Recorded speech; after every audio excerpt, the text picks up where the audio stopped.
Single life after 60. The truth people don't tell you. Society has a picture of single people in their 60s and beyond, doesn't it? They see loneliness. They see regret. They might even feel a little pity. You've seen that look, haven't you? The one that says, "Oh, you're still single at your age?" As if it's a condition to be managed, a problem we need to solve. They see us through a lens of lack, of something missing. They think we've failed at one of life's most fundamental tasks. But what if I told you that's not the real story? That it's an outdated script from a black and white movie? What if I told you that behind the quiet evenings and the empty chair lies a truth that is far more complex, far more colorful, and frankly, far more liberating than most people can imagine?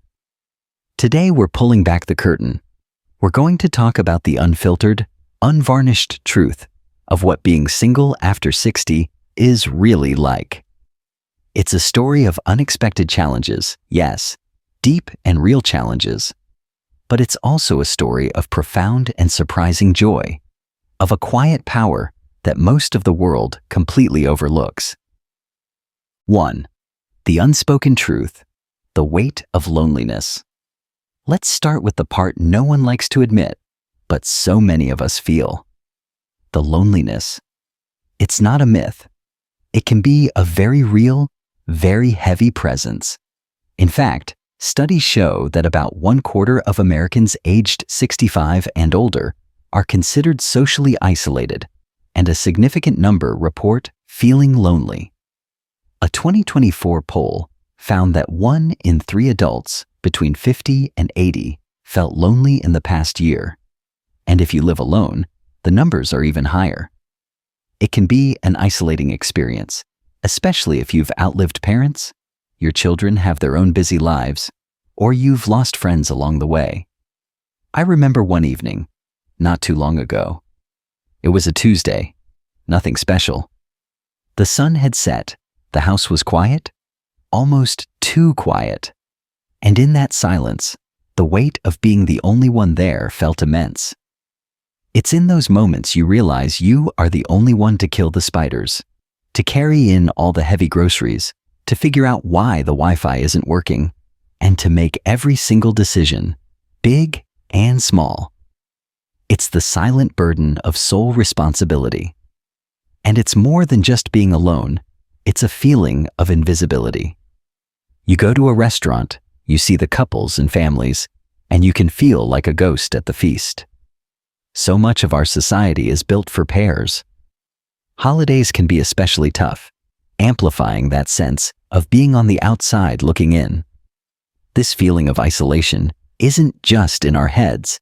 It has real health consequences. Research has overwhelmingly linked chronic loneliness to a higher risk of serious health issues, including high blood pressure, heart disease, stroke, a weakened immune system, and even a 50% increased risk of developing dementia. Some experts have even compared the health risks of prolonged isolation to those of smoking. It's a legitimate health risk that we need to take seriously. And there's a stigma, isn't there? A subtle, pervasive assumption from the world that if you're single at this age, something must be wrong with you. That you're flawed, difficult, or unlovable. It's a narrative that suggests you failed at relationships. That can be tough to shake off, and it's so easy to internalize that story and start believing it yourself. This is the hard part. It's the part we often hide because we don't want to seem weak or feed into that pity we see in other people's eyes. It's a real struggle, and it's important to first just acknowledge it, to validate it. Yes, this part is hard. 2. The pivot. But then I realized I was sitting with that heavy feeling for a while, letting it steep like bitter tea. I was thinking about the compromises I'd made in past relationships, the arguments over trivial things, the subtle ways I had twisted my own needs to fit the shape of a partnership. Then I thought about a couple I'd recently seen at a cafe, just sitting in stony silence, staring past each other, looking utterly miserable. And then I came home to my quiet house. But this time I realized the silence was different. It wasn't the silence of unspoken resentment. It wasn't the tense quiet of walking on eggshells. It was just quiet. It was peace. It was my nervous system finally being able to relax. And in that moment, something shifted. It was a pivot in how I saw everything. I stopped seeing the empty chair across from me as a symbol of something missing, and I started seeing it as an open space, an invitation. The quiet wasn't loneliness, it was serenity. The solitude wasn't a punishment, it was my superpower. Psychologists make a clear distinction here. Being alone only becomes loneliness when it's not by choice. When you choose to embrace your solitude, it transforms into a positive, restorative experience. I realized I wasn't waiting for someone to complete my life. My life was already whole. A partner would be icing on the cake, but the cake was already baked, and it was delicious. I wasn't just surviving singlehood, I was starting to understand its power. Being single in my 60s wasn't a limitation, it was a liberation. It was a chance to finally, truly, get to know myself. 3. The reframing. Unpacking the liberating truths. Once that shift happened, I started to see everything differently. I began to discover the hidden advantages, the truths that we seniors often don't talk about because they might sound selfish or strange to a world obsessed with pairing up. The first liberating truth: unfiltered, unapologetic freedom. There's a moment, often quiet and unceremonious, when you realize, this life is mine now, completely mine. It doesn't arrive with fireworks. It arrives when you pour cereal into a bowl at 8 p.m. simply because you can. When you leave the dishes until morning without judgment. When you spread out across the bed and sleep diagonally like a queen, because no one else is there to take up space. This is not recklessness. It's not selfishness. It is freedom. A rare kind of freedom that comes not with youth, but with experience, with decades of compromise, caretaking, and putting yourself second. For so many women, life was once about managing everyone else. Being someone's wife, someone's mom, someone's anchor. Every hour was intertwined with someone else's needs, moods, and rhythms. You couldn't even watch your favorite show without asking, "Are you okay with this?" You couldn't set the thermostat without negotiation. You couldn't sleep in or get up early without accounting for someone else's routine. And slowly, without meaning to, you stopped asking yourself what you liked, what you wanted. But now, every little decision is yours, and every small act becomes a reclaiming. You can light candles at noon or eat ice cream for breakfast. You can leave the house in silence or dance in the kitchen at midnight. The choices may seem small, but their meaning is enormous. They whisper, "You're allowed to live just for you now." This is not an escape from responsibility. It's the arrival into sovereignty. After years of being measured by how well you served others, this is the quiet return to yourself. It's the discovery that time, space, and even silence can be luxuries. And for the first time in a long time, you're not fitting into anyone's life. You're building your own. And in this space, science agrees, autonomy is one of the greatest predictors of long-term happiness. Not money, not romance, not even health, but the freedom to say yes and no without permission. The freedom to belong fully to yourself. That is the first liberating truth. You are finally free, not just in the big ways, but in the everyday ways that matter most. The second liberating truth, a renaissance of self-discovery. There's a quiet shift that happens when your life stops orbiting around we and starts centering around I. It can feel unfamiliar at first, even a little selfish. But in truth, it's not selfish. It's sacred. Because after years of making space for others, you finally get to make space for yourself. And in that space, something remarkable begins. A personal renaissance. A slow, beautiful unfolding of the woman you've always been underneath the layers of titles, roles, and routines. You begin to ask questions you haven't had time to consider in years. What brings me joy? What do I actually want? For the first time, you hear the sound of your own voice, unfiltered by compromise. You feel your own curiosity stretching out again, reaching for experiences you never allowed yourself to pursue. Not because you weren't capable, but because there simply wasn't time, or energy, or permission. Now, you are the permission. Maybe you take up painting. Maybe you join a hiking club, or you finally open the piano you covered for decades with folded laundry. Maybe you wake up one morning and realize you're craving knowledge, so you sign up for a class or start a journal, or dust off your dream of writing a book. Maybe you start something as bold as a new business, or as quiet as a morning meditation practice. It doesn't matter what you choose. What matters is that you are choosing. That agency is transformative. Not just because of what you learn, but because of who you become in the process. You become someone who trusts her own instincts. Someone who doesn't need validation to follow her interests. Someone who no longer shrinks to fit. And the beauty is, this rediscovery isn't about proving anything. It's not performative. It's not for applause. It's deeply personal. It's about reconnecting with the most authentic, curious, vibrant parts of yourself, the ones that may have gone dormant, but never disappeared. This is the second liberating truth. You are not starting over. You are coming home, to the version of yourself that was waiting, patiently, to be remembered. The third liberating truth, the deep, quiet peace. People often imagine solitude as a hollow echo. They fear the silence, as if being alone means being lonely. But those of us who have lived in the long shadow of difficult relationships know a different kind of silence, the kind that isn't empty, but holy. The kind that doesn't isolate you, but heals you. Because here's the truth, no one tells you. There's a difference between quiet and tension, between stillness and suppression, between being alone and feeling invisible.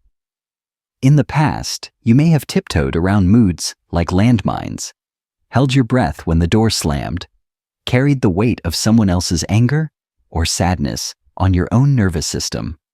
Even in the comfort of your own home, there was no true rest, just low-level anxiety humming beneath the surface. But now the silence is kind. The quiet is yours. You light a candle, pour a cup of tea, and hear nothing but your breath and the ticking of the clock. And instead of feeling empty, it feels safe. This is your sanctuary. No eggshells, no arguments looping in your head, no bracing yourself for another emotional storm. You set the tone now. You decide the energy. The atmosphere of your home becomes a reflection of your peace, not a reaction to someone else's chaos. And in this soft, steady space, your nervous system finally exhales. Your body begins to loosen. Your mind begins to wander freely. You sleep more deeply. You smile more spontaneously. You feel lighter. Not because everything is perfect, but because nothing is pushing against you anymore. Of course, this doesn't mean that all relationships are harmful, but for those who have lived through ones that were even subtly draining, this peace is more than a luxury. It's medicine, a return to center, a quiet that doesn't hurt, but heals. And in that peace you discover that solitude is not the absence of love, it's the presence of wholeness. A wholeness you create, nurture, and protect. This is the third liberating truth. When no one else controls your emotional weather, peace becomes not a rare escape, but your daily atmosphere. The fourth liberating truth: the power of intentional connection. Being single doesn't mean being alone. In fact, it often means being more connected, just differently, more intentionally, more authentically. Because when you're no longer obligated to maintain relationships out of duty, guilt, or tradition, you begin to curate your world with love, not pressure. And that changes everything. Suddenly, you're free to build your own version of family, a chosen family of friends, neighbors, and community members who see you, support you, and meet you exactly where you are. No more navigating around toxic relatives. No more long dinners where you smile through the ache. No more energy spent pretending. Now, every connection is a conscious choice. You invest in the people who energize you. You call the friend who listens with her whole heart. You show up for those who show up for you. There's no scoreboard, no performance, just mutual respect, shared warmth, and real companionship. This chapter of life opens the door to deeper, richer friendships. Not the surface-level kind, built on convenience, but the kind rooted in common values, shared passions, and emotional honesty. Maybe it's your walking group, or your book club, or the neighbor you swap garden veggies with. Maybe it's your volunteer circle, or an online community where you're finally seen and heard. These aren't just connections, they're lifelines. And here's something worth celebrating. Research shows that single women, particularly those over 60, are among the most socially engaged people in society. They maintain wider networks. They offer and receive more support. They tend to friendships like gardens, intentionally, lovingly, and without distraction. Why? Because when you're not consumed by caregiving or relationship management, you have space to choose your people and to show up fully for them. This isn't about replacing romantic love. It's about expanding the definition of love itself. It's realizing that intimacy doesn't just come in one form, that loyalty, laughter, and deep connection aren't reserved for couples. They're available, in abundance, when you open yourself to community. This is the fourth liberating truth. When you choose your people with intention, your life becomes surrounded not by obligation, but by real, sustaining love. The fifth liberating truth: redefining success on your own terms. For so long, success was something we chased. It was a moving target, defined by others and measured by checkboxes. A stable job, a respectable home, a well-managed family, polite children, a calendar full of commitments. And for many women, success also meant being invisible in our own story, praising others, supporting everyone, and leaving ourselves for last, if at all. But when life shifts, when the house grows quiet, the roles dissolve, and the noise fades, you're left with a rare and sacred opportunity to redefine what success means to you. Not based on who you were or what was expected, but on who you are now, in this very breath. And here's the liberating truth. Success can be something entirely different. It can be soft, slow, silent. It doesn't have to be admired to be real. It doesn't have to be visible to be powerful. Maybe success now looks like waking up without urgency, moving through your home unrushed, eating when you're hungry, not when the clock tells you, listening to your body's wisdom instead of society's timelines. Maybe it's honoring your boundaries, no longer saying yes out of guilt or fear. Maybe it's choosing solitude without shame, or companionship without dependency. Maybe it's deleting the word should from your vocabulary altogether. This version of success doesn't beg for recognition. It's private, personal, sacred. It's a life where you choose yourself, not out of selfishness, but out of finally understanding your worth. There is enormous power in living life on your own terms. You no longer perform for others. You no longer explain or justify. You stop chasing approval. Instead, you start listening, to your intuition, to your desires, to the gentle pull of your own inner compass. Some days, success might look like reorganizing a drawer. Others, it might be canceling plans and choosing rest. It might mean walking every evening just to feel your feet on the ground, or starting a new creative project simply because it brings you joy, not profit, not prestige, just joy. This kind of life is invisible to many, but it is deeply felt by the one living it. There are no gold stars, no LinkedIn updates, no applause, just peace, just sovereignty, just you, finally whole. You realize you don't need to climb anymore. You've already arrived. This is the fifth liberating truth. When success is defined by your own values, your own pace, and your own quiet joy, it becomes sustainable. It becomes honest. It becomes enough. And in a world that constantly tells women to do more, be more, and give more, choosing to be enough, just as you are, is the most radical form of success there is. The Empowered Declaration. So, what is the unfiltered truth about being single after 60? It's this. It's not just one thing. It can be lonely, yes. Some days are quieter than you'd like. There are moments when you miss the shared cup of coffee, the easy conversation, the sense of being someone's first thought in the morning. But it can also be liberating. Incredibly so. You're no longer defined by someone else's needs or moods. You're no longer cast in a role you didn't write. You finally get to live life on your terms. And that is powerful. Being single at this stage of life is not a tragedy. It's not a sentence. And it's certainly not a reflection of your worth. It is simply a circumstance, one filled with possibilities if you're open to seeing them. It is a paradox, both challenging and peaceful, unfamiliar and deeply true. It may ask more of you, but it also offers more than you ever imagined. Space, clarity, autonomy. A chance to hear your own voice again and trust it. And here's something no one says enough. This chapter is not a waiting room for life to begin. You are not in between love stories or waiting for something to change. You are already living. This is your life, and it can be rich, meaningful, and deeply satisfying as is.